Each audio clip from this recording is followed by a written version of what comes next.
Hello everybody, Chris Campbell here in the clock shop this evening with a kind of an unusual clock that comes in.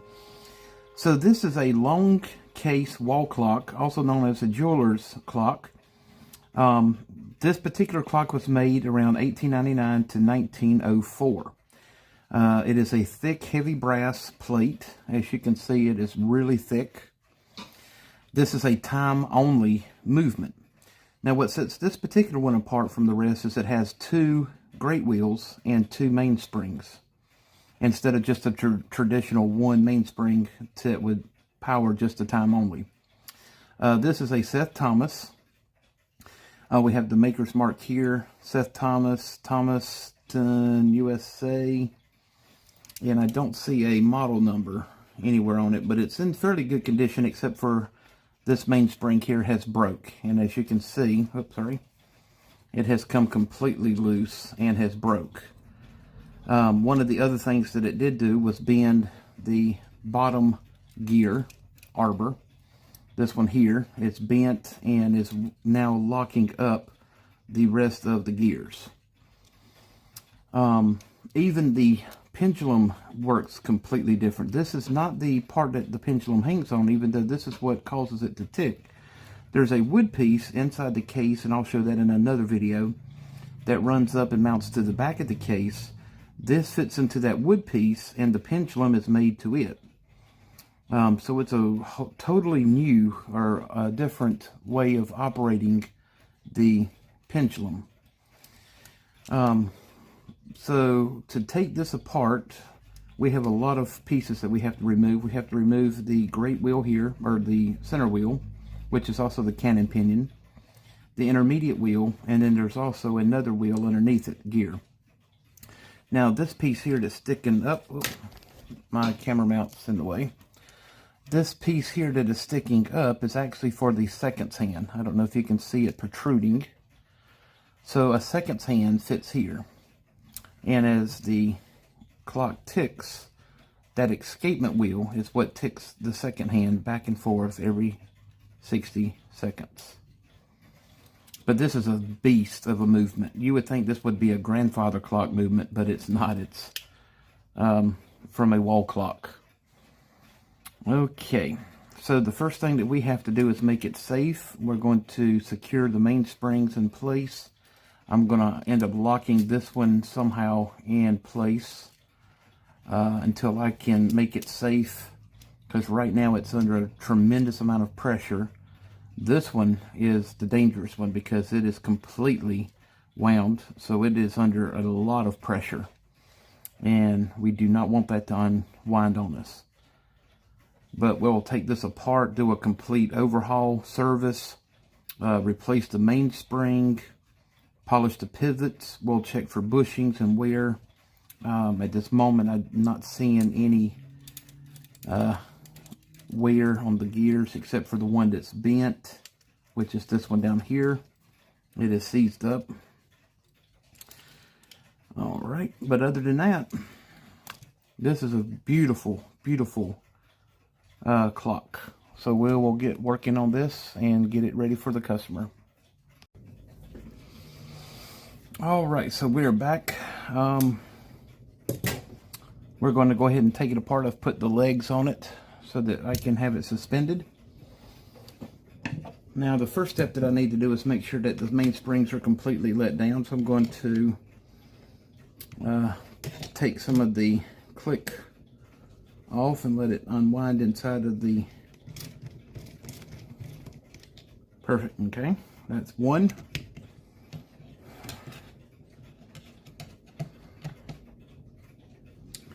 And now we're going to let this one down.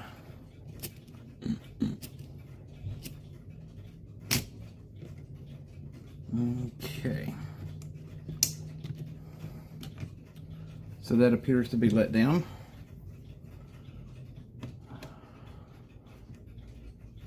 So what we're going to do now is go ahead and remove the click springs.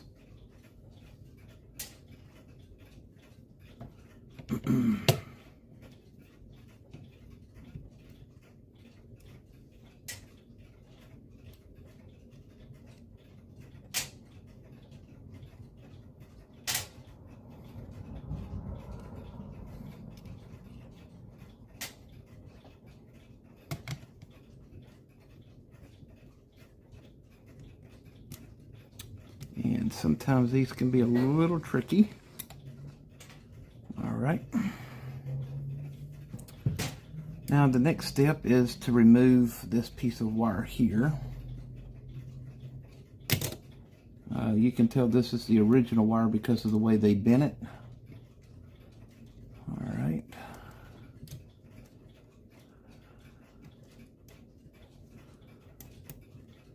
And let's see if I can get my hand.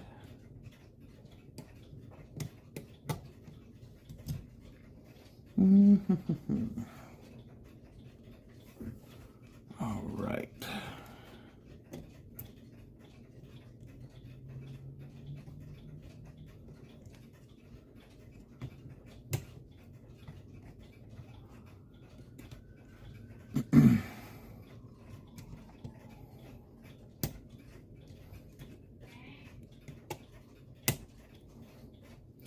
What I'm going to end up doing is probably making a new wire for this, because that is an old style wire.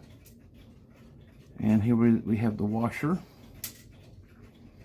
And now we can remove our intermediate or canyon pinion and our intermediate wheel.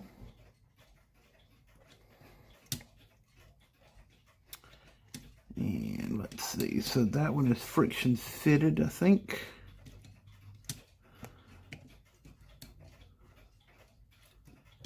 Yeah. Okay. I'm going to leave that one alone. So now what we're going to do is start to undo the movement.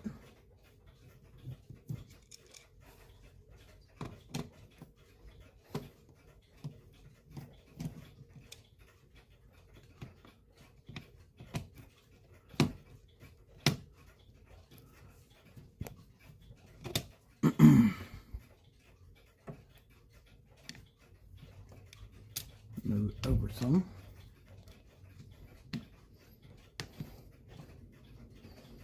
And let me see, I'm gonna need a different screwdriver.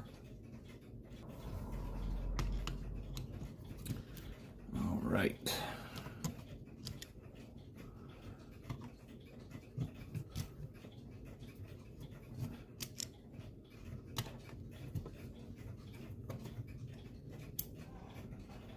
Okay, now comes the moment of truth. Let's see how we're going to do this.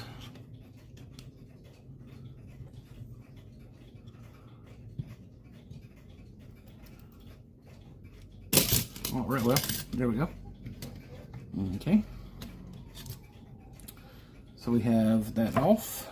So this is that main spring. And this is the one that is broken. And this is the arbor that's bent. Alright, so we're going to have to work on it because it goes here. And it is bent. Okay. We have our escapement wheel. Okay, we have our verge. Alright.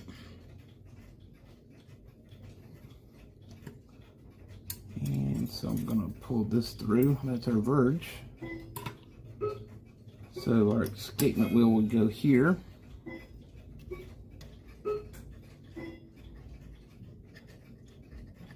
And then our center wheel.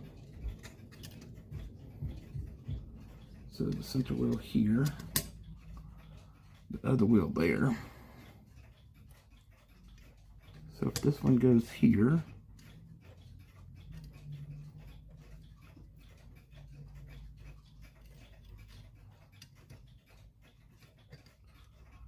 And what I like to do is double check the position of the wheels.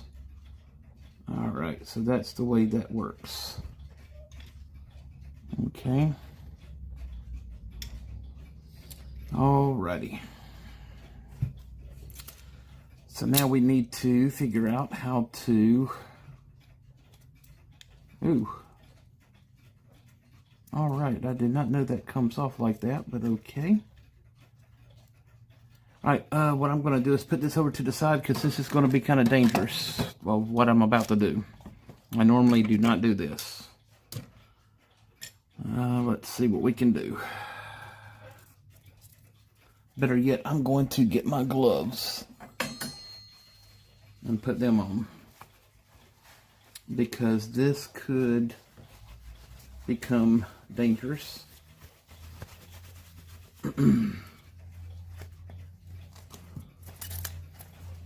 Alright, here we go.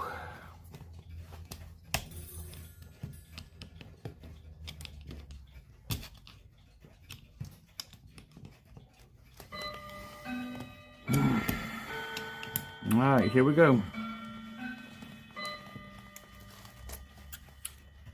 Alright, so there's the great wheel. There's the arbor. And now we are going to remove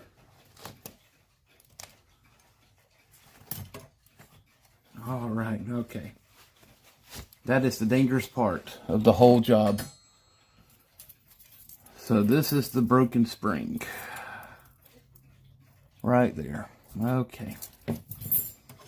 So this is kind of unique. I've never seen a clock that has a arbor like this. So it fits in like that on the great wheel. I have never seen that before. Okay. Alrighty, so now what we're going to do is measure the mainspring, the length, the thickness, the power of it. And by the power of it is actually the thickness here. We'll also measure the width and then the actual length so that we can order a new mainspring. Alright, so this is going to be a part series of rebuilding this clock for a customer. But looking at the other parts and the gears, they look to be good. Cannon pinion is good. The great wheel is in good shape. The winding arbor, main arbor, is also in good shape. The verge escapement is in good shape. Good sharp pivots. Pinions. And now for this one. So this one is in good shape, and this is going to stay the same. We're not going to do anything different, but I am going to trim this so that when I go to put it back in, I don't have to worry about this being in my way. There we go. Okay. All right. So everything else looks good. So stay tuned for our video.